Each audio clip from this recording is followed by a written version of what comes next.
시청자 여러분 안녕하십니까. 지금부터 저녁에 안보정도를 시작하겠습니다. 자, 이번 시간에는요 금요일 날마다 나오는 갤럽 여론조사 하고요 내일 주말 집회와 관련된 뉴스를 맨 먼저 말씀드리고, 최상목이가 오늘 뭐 제대로 하나 했네요. 명태균 특검법 요거 거부권을 행사했습니다. 그리고 장문의 이유를 설명을 했어요. 입장을 발표했습니다. 한마디로 우선 우위법성이 상당히 크다. 그리고 독소 조항이 너무나 많이 들어가 있다. 그리고 수사 범위가 무제한이다. 거의 무제한. 그래 현 정권을 명태균을 고려해서 다 털어버리겠다는 겁니다. 이게 말이나 되는 겁니까? 이건 뭐 제2의 검찰 수사나 마찬가지인 거예요. 예. 자, 그래서 이런 여러 가지 정치적인으로 보나 법률적으로 보나 문제점이 너무나 많기 때문에 이거는 수용할 수 없다는 겁니다. 그래서 국회로 넘어가면, 이것도 200석이 넘어가면 200표 이상이 되면 또 이게 특검법이 발효가 되는 거예요. 그런데 이제 친한계 인물들이 과연 어떤 선택을 하느냐가 또다시 변수가 될 수밖에 없다. 더 이상 배신되지 말라. 우리가 또 여론의 압박을 가야 될 것 같습니다. 그 다음에는요, 지금 이제 이번 지금 사태를 계기로 해서 이번 그러니까 특히 말이죠, 최재형 감사원장 그리고 지금 중앙지검장의 탄핵 기각을 계기로 해서 공무원 사회도 확 달라지고 있고요. 예, 왜냐하면 누구 뭐 용산 대통령실이나 또는 국무총리실에서 뭐 업무 복귀를 대통령 준비하라 이렇게 하지도 않았는데 전부 업무 복귀에 대비해서 보고를 준비하고 있다고 합니다. 예. 자, 그 다음에 언론계도 지금 난리가 났어요. 특히 MBC, JTBC가 이거 굉장한 긴장을 하고 있고, 특히 JTBC는 이거 쫄딱 망했다. 이런 지금 그 내부 자성론 또는 위기론이 지금 커지고 있다. 예, 그리고 또 하나 말씀을 드리고 싶은 것은 이번 탄핵 찬성 집회가 지금 갈수록 줄어들고 있잖아요. 요인이 지금 여러 가지가 있는데 그 중에 제일 큰 요인들이 하나가 뭐냐? 2030 여성들이 참여를 안 한다고 합니다. 왜냐? 거기서 뭐 성추행설이 나오고 음주 파티가 나오고요. 별의별 본래 이게 저 좌파 집회 또는 좌파들의 뭐 MT 이런 데서 항상 논란이 되는 게 여성들의 성추행 문제, 폭력 문제 이런 게 이 과거 수십 년 전부터 계속 거론돼 왔잖아요. 그 결정판이 결국은 안희정, 박원순, 그다음에 부산시장 오거돈 이 성추행하고 다 연결되는 거라 이렇게 보는 시각들이 다수래요. 그러다 보니까 2030 여성들이 도저히 못 나겠다는 겁니다. 예, 이런 이제 위기론이 있어요. 자, 그래서 이런 내용까지 전반적으로요 쭉 간략하게 정리를 드리도록 하겠습니다. 왜냐하면 이 뉴스가 너무나 많이 나오기 때문에 이게 뭐 또 어느 한 꼭지를 제가 보기에 이제 딱 뽑아서 그거를 집중적으로 다뤄야 할 사안도 있지만은요, 가능하면 더 많은 정보를 여러분께 짧은 시간, 제 방송이 이제 20분, 25분 뭐 이렇게 하는 게 길다고 하는데 사실 긴 게 아니고 짧은 거예요. 거기에 어마어마한 정보들이 들어가 있고 주제, 이슈들이 많이 들어가 있습니다. 그렇기 때문에 다른 뭐 방송마다 특성이 있는데 조그마한 거 하나 해가지고 10분씩 하는 것보다는 저는 조그마한 거 그냥 10분짜리는 제가 한 2, 3분으로 그야말로 좀 일타 강사 전환길 선처럼 제가 핵심만 전해드려요. 여러분이 상식인으로서 대한민국 국민으로서, 그러나 여러분들이 폭넓은 지식 그리고 명확한 판단이 요구되는 이슈, 그거는 저도 압축적으로 집중적으로 그건 뭐 10분 15분 또 제가 설명을 해드리죠. 자, 그렇지 않은 경우에는 제가 간략하게 많은 이슈, 많은 주제를 하나로 녹여서 여러분께 방송한다는 그런 특성을 여러분이 감안해 주시고 좀 건너뛰기를 자제해 주시고 말이에요. 특히 이번 정국이 굉장히 중요하기 때문에 많이 시청해 주시고 주변에 특히 2030 젊은 세대들에게 많이 전파해 주시면 대단히 고맙겠다라고 하는 말씀을 다시 한번 드립니다. 자, 그러면은요 여론조사 내용을 말씀을 드릴게요. 이 갤럽이 쫙 이게 말이에요. 1월 16일부터 쫙 보면 36, 38, 34 35, 37 이거 조작하는 것 같아요. 아니 어떻게 여론이 이렇게 또 부정 57, 59, 60, 59, 60, 58 요렇게 가냐고요. 이 흐름이 말이죠. 요 흐름이 요게 이제 탄핵 찬성과 탄핵 반대거든요. 탄핵 반대가 어떻게 지금 모든 여론조사 기관들이 탄핵 반대는 이렇게 쫙 아주 가파르게 올라가는 건 아니고 완만하게 쭉 올라가서 제가 조금 전에도 말씀드렸잖아요. NBS 여론조사를 보면은 무려 탄핵 반대의 비율이 10%나 올라갔어요. 근데 요 갤럽은 탄핵 반대의 비율이, 탄핵 찬성과 탄핵 반대의 비율이 올라가지도 않고 내려가지도 않아. 요게 1월 16일부터 지금, 거의 2달간을 움직이지 않는 거예요. 아, 이런 여론이 어디가 있어요. 예를 들어서 말이죠. 탄핵 집회에 참석하는 우리 국민들, 그 수만 보십시오. 어마어마하게 늘어나고 있잖아요. 그리고 강도가, 탄핵을 반대하는 강도가 이제는 기각이 아니고 8대 0으로 각하라는 지금 여론의 그 내용, 여론의 구도가 지금 바뀌고 있어요. 여론의 목표가 달라지고 있어. 그런데 거기에 대한 동조가 어마어마하게 커지고 있는데 어떻게 이렇게 똑같이 가냐 이 말이에요. 이게 지금 짜고 치는 고스톱이지. 이거 갤럽 이거 하나만 보더라도 이건 조작이다. 단정적으로 말할 수 있어요. 이거 그래서 좀 누가 고발해야 된다니까요. 그래서 강제 수사를 들어가야 돼. 샘플이 아니죠. 하나 모델로 해갖고 제대로 강제 수사를 해서 여론조사 기관들이 임의로 조작하는, 이거는 완전히 원천적으로 막아야 되겠다. 이렇게 생각하는 겁니다. 자, 그래서 요게 어떻게 이렇게까지 안 변하냐 이 말이에요. 그러면 정당 지지율이 안 변하냐? 안 변하잖아요. 그리고 이 갤럽의 경우 아주 못된 버릇이 아예 윤 대통령에 대한 지지율 조사를 아예 하지를 않아. 이게 얼마나 이게 문제입니까? 지 멋대로 이것도 여론 조작의 한 방편으로 대통령 지지율을 조사하지 않는 거예요. 왜? 대통령 지지율 지금 골든크로스를 넘어간 조사기관에서도 나오는데, 이 정도면 국민이 알 권리를 충족시켜요. 왜냐하면 여론조사기관이 돈벌이도 돈벌이지만은 이게 공익성이 굉장히 크잖아요. 공익성이 크다는 얘기는 국민의 알 권리를 충실하게 충족시켜주는 최소한의 역할을 해야 될 거 아니에요. 지들 멋대로 임의로 이렇게 지금 탄핵 찬성이나 반대냐 하면서도 대통령 지지율은 얼마냐? 이건 조사를 안 해. 왜? 대통령 지지율하고 탄핵 찬성 반대, 그 다음에 정당, 요 세 개가 어느 정도 맞물려 가야 되잖아요. 이게 떨어져서 가면 안 돼. 그렇지 않습니까? 아니, 윤 대통령 지지하는 사람이 탄핵을 찬성할 리가 없잖아요. 그리고 윤 대통령 지지하는 사람이 국민님 지지를 안 할 리가 없잖아요. 둘이 겹치게 돼 있잖아요. 그러니까 변수를 하나라도 줄여야만이 저희들이 임의로 조작하기가 쉽다 이겁니다. 그래서 어떻게 탄핵 찬성 반대가 1월 16일이면요. 12월 3일 날 이게 지금 계엄을 선포했잖아요. 한 달 동안 거는 또 한 달 동안 그때 엄청나게 높았잖아요. 찬성이. 자, 그런데 그런 것 그때는 이제 그렇다고 쳐. 그러면 이제 1월 16일이면은요. 본격적으로 우리가 개몽된 시기예요. 개몽돼 가지고 이거 개엄할 수밖에 없었네. 윤 대통령 말이 맞네. 공감이 커져가지고 여론이 확 바뀔 때요. 이제 아시아투데이에서 코프라 사회평판 여론조사연구소 거기에 가지고 그때 처음으로 윤 대통령 지지율이 40%를 넘어섰잖아요. 그때부터 뒤집어지기 시작했거든요. 그게 1월 초예요. 근데 어떻게 갤럽은 그때나 지금이나 똑같이 36, 37, 36, 37 가냐 이거예요. 이게 결정적 조작이다. 결정적 조작의 두 번째 이유는 왜 대통령의 지지율은 빼느냐. 조작하기가 쉽도록 하기 위해서다. 이렇게 결론이 되는. 변수가 많으면 조작이 어려우니까 아주 못됐다. 그래서 요거 갤럽 고발해가지고 제대로 조사를 해야 되겠다. 그리고 국민님 지지율은 36, 그리고 민주당은 40. 이거 보세요. 국민의 지지율이 6%나 높지 않습니까? 4%밖에 차이가 안 나잖아요. 자, 그런데 어떻게 저렇게 탄핵 찬성과 반대는 차이가 많이 나느냐 이겁니다. 예. 이거 도대체 이해가 안 가요. 자, 이 정도로 이제 이거는 말씀을 드리고, 그 다음에 그리고 지금도, 자, 이게 이번 주 나온 여론조사 결과잖아요. 그러면 이제는 차기 대선과 관련해서는 조사를 않는 게 원칙이야. 이 탄핵 물 건너간 것도 빤히 아는데 왜 여기다 대고 또 차기 대선 지도자 지지를 넣느냐 이 말이에요. 그러면서 이재명은 34, 김문수가 10. 아니 어떻게 김문수하고 34대 10이 되냐 이 말이에요. 요즘 김문수 장관이 막 뜨잖아요. 이것만 그리고 저 한동훈이를 또 2등으로 6%로 갖다 놓냐 이 말이에요. 홍준표는 3등으로 3%로 갖다 놓고 이게 말이나 되냐. 그리고 현재에 대한 신뢰도를 대비해 보면 신뢰 대 비신뢰가 말이죠. 신뢰한다가 53이고 비신뢰한다가 38이에요. 이게 말이나 됩니까?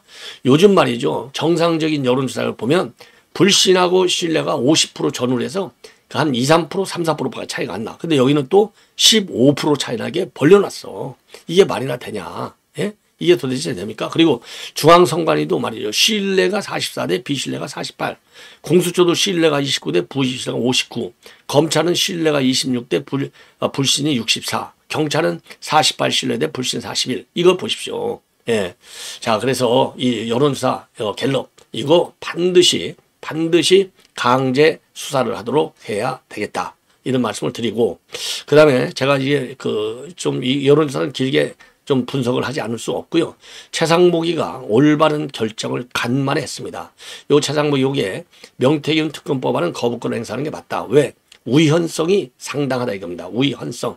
그동안에도 우리 윤 대통령도 이 특검법 거부할 때 우연우의법성이 상당히 많다고 그랬잖아요. 그래서 우연우의법성 이게 독소 조항이기 때문에 이거를 제거하라. 그러면 내가 왜 거부권 행사하냐?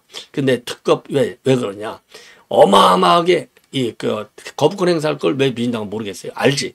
그럼에도 불구하고 명태균 특검법을 밀어붙이는 이유는 명태균을 고리로 해서 이거 봐라. 이렇게 문제가 많잖아. 이거 특검 이외에는 대책이 없잖아. 그래서 명태균을 계기로 해서 윤 대통령에 대한 지지 이거를 떨어뜨려서 결국은 탄핵을 인용하는데 유리한 여건을 만들려고 이런 악법을 만들어내는 거예요. 한마디로 명태균의 이 범죄성을 갖다가 인플레 시키려고 하는 의도가 되는 겁니다. 자, 그래서 여기 수사 내용을 보면은요, 한 7건으로 되어 있다고 하는데 이 7건을 이제 비판하고 있는 겁니다. 예.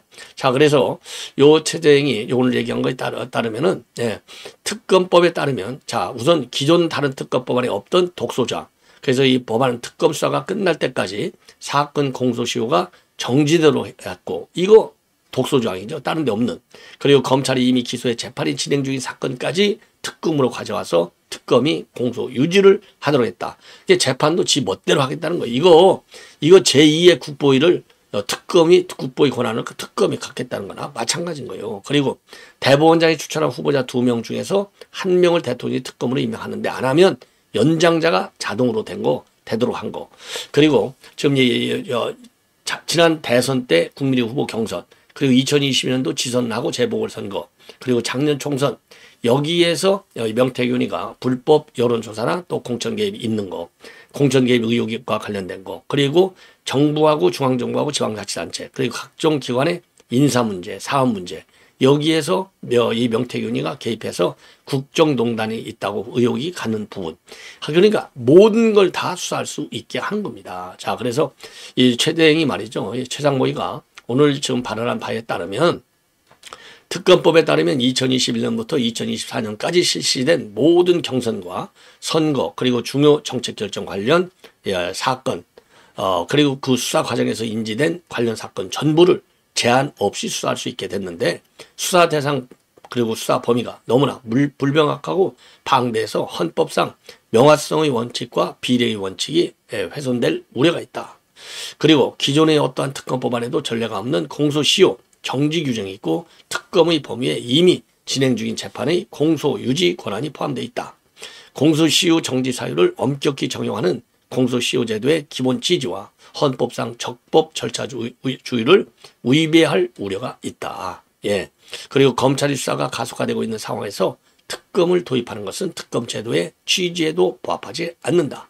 그리고 특검법안은 우연성이 상당하고 형사법 체계의 근간을 훼손할 수 있고 헌법수에 막중한 책무가 있는 권한 대응으로서 제의 요건 행사가 불가피하다. 그리고 검찰에 대해서는요, 국민들의 우려를 엄중하게 받아들여서 어떠한 성역도 없이 관련 의혹을 신속하고 공정하게 수사하라. 이런 입장을 내놨습니다. 그리고 이어서 이 법무부도 말이죠. 요 특검법 이거는 한마디로 얘기해서 수사 대상과 범위가 불명확하고 방대해서 과잉 수사 가능성이 큰 것이 제일 큰 문제다. 제일 큰 문제다. 이렇게 지적을 하고 있습니다. 자, 그러면서 이번 법률안의 수사 대상이 총 7건인데 최근 실시된 선거와 관련한 불법 허위 여론조사 실시, 공천거래 의혹, 정부와 지방단체 등의 인사결정, 그리고 주요 정책 결정 개입 의혹, 국가기밀을 누설하고 부당한 이익을 취하했다는 의혹. 그런데 특검 수사의 대상이 되는 선거 종류를 지난 8회 전국 동시지방선거, 22년도 재보궐선거, 22대 국회의원 선거로 나열한 후에 기타 선거를 추가로 규정해서 사실상 최근에 실시된 모든 선거에 대한 수사가 가능하도록 벌려놓은 겁니다. 벌려놓은 거. 자, 그래서 말이죠. 그런 문제가 있고 또한 특별검사가 기존 수사기관의 수사가 미진하거나 수사의 공정성 또는 객관성이 의심되는 사안에 한해서 보충적 예외적으로 도입돼야 하는데 이 사안에서는 보충성과 예외성이 인정되지 않는 그런 문제가 있다. 이렇게 지금 법무부도 지적을 하고 있어요. 그러면서 명씨 관련 사건에 대해서는 핵심 피의자인 명태균하고 김영선 요 두 사람을 이미 구속 기소했는데 현재 중앙지검 등이 제기된 의혹에 대해서 수사를 진행하고 있다. 따라서 중앙지검이 수사 착수부터 여러 가지 진행 사항을 빨리 파악한 것으로 알고 있고 최대행께서도 검찰에 수사를 잘 해줄 것을 촉구한다는 메시지를 낸 바 있다. 예. 자, 그래서 그동안에 실시된 총 14건의 특검 제도를 살펴보더라도 이미 진행 중인 재판의 공소유지 권한까지 부여한 전례는 없다. 예, 전례는 없다. 따라서 특검의 직무 범위에 진행 과정에 있는 재판의 공소유지 권한을 주는 것은 제도의 취지와 맞지 않고 공소 제기한 사건의 특검이 사후적으로 개입하는 것도 법적 안정성을 침해할 우려가 있다. 자, 그리고 특검 수사 기간 동안 공소시효가 정지되도록 규정한 것 역시 법적 안정성을 침해할 우려가 있고 대통령이 특별검사 후보를 추천받은 후 3일 내 임명하지 않으면 연장자를 임명토록 한 것도 대통령의 특별검사 임명권을 침해하고 권력분립 원칙에도 위반이 된다. 이건 뭐 더 이상 이제 설명 안 드려도 여러분들 다 아시겠죠. 예. 자, 이 정도로 말씀드리고요. 지금 이제 그 헌재 이번 판결 정치적으로 그리고 이제 그 공무원사회 그리고 언론계에 미치는 파급도 상당히 크다. 우선요. 지금 정치적으로 보면 이미 앞에서는 말씀을 드렸지만은 지금 이재명의 입지가 확 줄어들고 있다. 그리고 이제 문영배 입지도 확 줄어들고 있다. 그래서 이념판 재판이 아니고 지금 팩트를 중심으로 증거를 중심으로 오로지 법과 원칙에 따라서 지금 헌재도 심리를 해야 된다. 이런 여론의 압박에 일단 문영배가 지금 상당히 밀리고 있는 국면이고 이재명의 말씀드릴 필요가 없고요. 그러면 이런 그 영향이 결국은 우리 공직사회로 지금 넘어가서 각 공직사회가요 눈을 부릅뜨고 지금 업무 복귀에 대비한 준비를 철저히 하고 있는 중이다. 그래서 업무 보고 준비를 하라고 하지도 않았는데 업무 보고 준비까지 진행되고 있다는 겁니다. 그리고 언론계에서는요 대체적으로 전반적으로 MBC는 지금 내가 큰일 났다라고 하면서도 끝까지 가짜 조작 뉴스를 바라고 있는 것, 지금 발표하고 있는 것으로 그렇게 알려지고 있지 않습니까? 그래서 제3언론노조에서 수시로 MBC 방송 보도의 문제점을 지적하고 있고요. 그리고 지금 더 놀래서 전전긍긍하고 있는 데는 MBC는 전전긍긍하지 않겠죠. 자, JTBC는 전전긍긍한다고 그럽니다. 왜? 지금 그러잖아도 말이죠. 지금 직원들 봉급도 제대로 못 주고 있어서 중국 자본 텐센트한테 1,000억 원을 투자를 받기로 했는데 이게 그래서 이제 그나마 조금 이제 재정 부담을 덜 했는데 이게 가짜 뉴스 너무나 발휘하다 보니까 윤 대통령이 돌아오면 이거 자기네가 이거 입지를 유지하기가 쉽겠느냐. 예. 어려울 수도 있다. 풍기박살날 우려도 있다. 이런 지금 얘기가 나돌고 있다 보니까 직원들이 그냥 뭐 지금 죽을 맛인 것이죠. 일할 맛이 안 난다. 이런 얘기가 있고요. 그리고 이제 야당 집회와 관련해서는 지금 집회 인원 참여 수가 아주 현저히 떨어지고 있어요. 현저히 떨어지고 있는데 그 이유 중에 하나가 그 중에 하나가 특히 2030 여성들의 참여율이 현저히 떨어지고 있다. 그 원인이 뭐냐? 바로 성추행, 음주 파티 이런 못된 그 관행 때문에 이 젊은 여성들이 갔다가 다 잘못하면 아주 더러운 꼴을 당하니까 아예 안 가겠다 이겁니다. 요것이 인터넷 커뮤니티에 지금 달아오르고 있다는 겁니다. 자, 그런 반면에 우리 우파의 경우에는요, 헌재 앞에서 지금, 매일, 삭발을 하고 지금 500명이 대기 중에 있다. 이런 보도까지 나오고 있어요. 그래서 여론이 우리 탄핵을 기각하라, 탄핵을 반대하는 쪽으로 아주 압도적으로 빠른 속도로 결집이 강하게 이루어지고 있다는 겁니다. 자, 이 정도로 해서 이제 말씀을 드리고, 이번 탄핵과 관련해서 조중동 지금 보도 특성을 여러분께 말씀을 드리면요. 조선일보는 말이죠. 지금 이제 이번 탄핵 이렇게 남발하는 거 이거 막아야 될 것이 아니냐. 자, 그래서 이걸 막는 방법을 강구해야 되겠다. 예, 그래서 그리고 이재명이가 지금 이런 출탄에 대해서 겨우 우리도 아무 잘못이 없다고는 생각하지 않는다. 헌법 질서 테두리를 벗어나지 않았다. 이렇게 얘기하고 있지만 아무리 그렇다고 해도 이건 정도가 지나치다.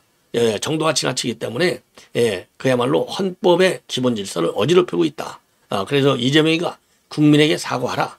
그리고 남에게 그리고 이제 이거 보면 무고죄, 그렇죠? 그리고 업무 방해죄, 국고 손실죄 이런 죄를 이 탄핵의 줄탄핵으로서 이런 죄를 범했다. 모두 다 큰 범죄다. 그래서 민주당의 정략적 무더기 탄핵은 실질적으로 이 모든 범죄에 해당되기 때문에 공직자들은 장기간 업무를 보지 못했고 탄핵소추 변호사 비용으로만 국민 세금을 수억 원 낭비했다. 그래서 민주당은 상응하는 대가를 치러야 된다.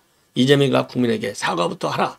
이렇게 아주 원칙적인 좀 센 입장의 사설을 지금 내놓고 있어요. 옳은 사설이죠.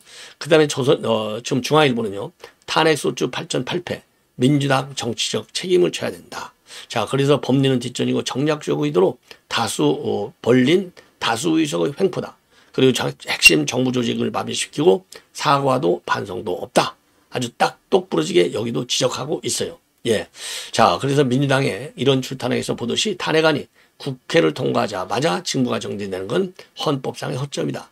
당장 개헌이 어렵다면 부작용을 최소화하기 위해서 탄핵 심판을 최대한 신속히 진행할 수 있는 보완책이라도 마련하라. 어제 헌재의 판결 4건이 모두 만장했다는 점도 의미심장하다. 재판관들의 성향 차이는 분명히 있겠지만은 시시비비가 분명한 사안은 진영 논리가 아니라 법리에 따른 것을 보여준 셈이다. 다만 어제 판결 결과는 윤 대통령 탄핵과 연결짓는 건 무리일 듯 하다. 헌재가 윤 대통령 탄핵 선고에서도 모든 국민이 승복할 수 있도록 법리에 충실한 판결을 내려주길 바란다. 여기서 이게 이제 중앙일보 이 회색지대 신문이라고 하잖아요. 이거 신문같이도 하는 거.